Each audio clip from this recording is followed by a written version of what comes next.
Assalamualaikum warahmatullahi wabarakatuh. Perkenalkan, nama saya Clarissa Bilvana Zahra dari kelas 11 8. Dalam video ini saya akan membacakan dakwah saya yang bertema kematian. Selamat menyaksikan. Assalamualaikum warahmatullahi wabarakatuh. Alhamdulillahirabbil alamin wa bihi nasta'inu ala umuri dunya waddin wa usollimu ala sayyidina Muhammadin wa ala alihi wa sahbihi ajmain. Segala puji dan syukur mari kita panjatkan kepada kehadirat Allah Subhanahu wa taala, karena berkat kudrat dan iradatnya kami bisa diberikan umur yang panjang dan kesehatan sehingga bisa berkumpul di kelas ini pada hari ini.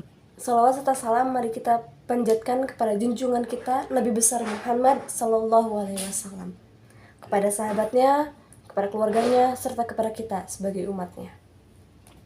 Hadirin rahimakumullah, keyakinan orang beriman akan adanya kehidupan sesudah kematian menyebabkan dirinya akan selalu berada dalam mode standby menghadapi kematian. Orang-orang beriman akan selalu menganggap bahwa kematian adalah sebuah keniscayaan. Berbeda dengan orang kafir yang selalu menghindari kematian. Sungguh orang-orang beriman ini sangat dipengaruhi oleh pesan Nabi Muhammad SAW dalam hadis riwayat Tirmizi yang berbunyi, banyak-banyaklah mengingat penghapus kenikmatan, yakni kematian. Juga sahabat Nabi Ali bin Abi Thalib juga pernah berkata, bila manusia meninggal dunia, maka pada saat itulah ia baru bangun dari tidurnya. Subhanallah. Berarti beliau ingin mengatakan bahwa manusia yang menemui ajalnya adalah manusia yang baru memulai kehidupan yang sebenarnya. Sedangkan kita yang masih hidup di dunia ini justru masih belum bangun gitu.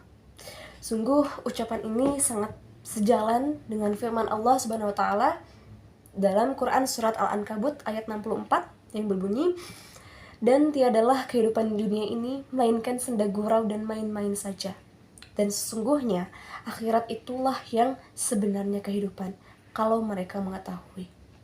Hadirin rahimakumullah, pantas bila mana Ali radhiyallahu anhu pula pernah berkata, dunia pergi menjauh dan akhirat datang mendekat. Karena itulah jadilah kalian anak-anak akhirat. Jangan menjadi budak-budak dunia. Sekarang waktunya beramal dan tidak ada penghisaban. Sedangkan besok waktunya penghisaban, tidak ada amal. Kemudian pasti kita sebagai orang beriman muncul pertanyaan, bagaimanakah kematian orang beriman? Dalam sebuah hadis, Nabi Muhammad SAW bersabda, orang beriman meninggal dengan kening penuh dengan keringat. Hadis riwayat Ahmad. Kemudian kita juga bisa mengambil keteladanan dari kematian Khalifah Umar bin Khattab radhiyallahu anhu. Ia ditikam oleh Abu Lu'lu'ah saat sedang mengimani sholat subuh. Umar pun jatuh tersungkur bersimpah darah. Dalam keadaan seperti itu, Umar tidak mengingat istrinya, hartanya, kekuasaannya, bahkan anaknya. Yang ia ingat hanyalah La ilaha illallah Muhammadar Rasulullah hasbunallah wa ni'mal wakil. Setelah itu ia bertanya kepada sahabatnya, siapakah yang menikamku? Kemudian sahabatnya pun menjawab, kau ditikam oleh Abu Lu'lu'ah al-Mujasi. Umar radhiyallahu anhu berkata, segala puji bagi Allah Ta'ala yang membuatku terbunuh di tangan orang yang tidak pernah bersujud kepadanya walau hanya sekali. Kemudian Umar pun mati syahid. Subhanallah. Bahkan ketika sahabat Nabi sedang menghadapi sakaratul maut, yang ia ingat hanyalah La ilaha illallah Muhammadar Rasulullah. Bukan hartanya, bukan keluarganya, bukan kekuasaannya.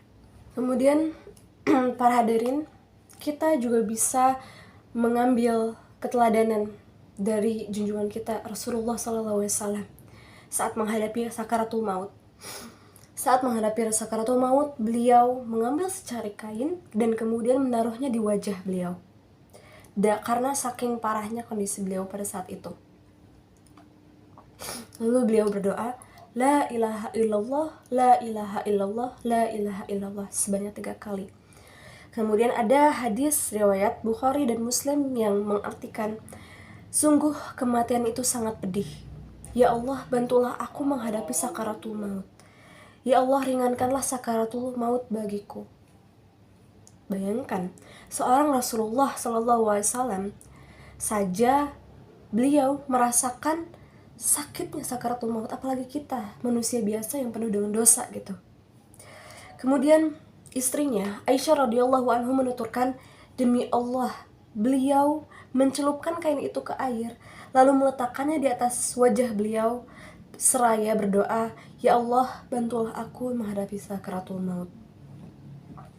Saudaraku, marilah kita mempersiapkan diri untuk menghadapi kematian yang bisa datang kapanpun tanpa kita bisa prediksi. Kematian sungguh pedih bagi setiap manusia yang mengalaminya. Hingga kekasih Allah SWT, Rasulullah SAW saja berdoa kepada Allah untuk diringankan sakaratul mautnya. Saking pedihnya dan sakitnya sakaratul maut itu. Seperti Quran Surat Ali Imran ayat 185 yang berbunyi, tiap-tiap yang berjiwa akan merasakan mati. Hadirin rahimakumullah, kematian membuat hubungan antara orang-orang yang kita cintai dan yang mencintai kita terpisahkan. Karena kematian, seorang harus meninggalkan keluarganya, sahabatnya, hartanya, kekuasaannya yang begitu ia banggakan dan begitu diagungkan. Hadirin rahimakumullah, demikianlah yang dapat saya sampaikan. Mohon maaf apabila ada kekurangan dan salah kata. Wassalamualaikum warahmatullahi wabarakatuh.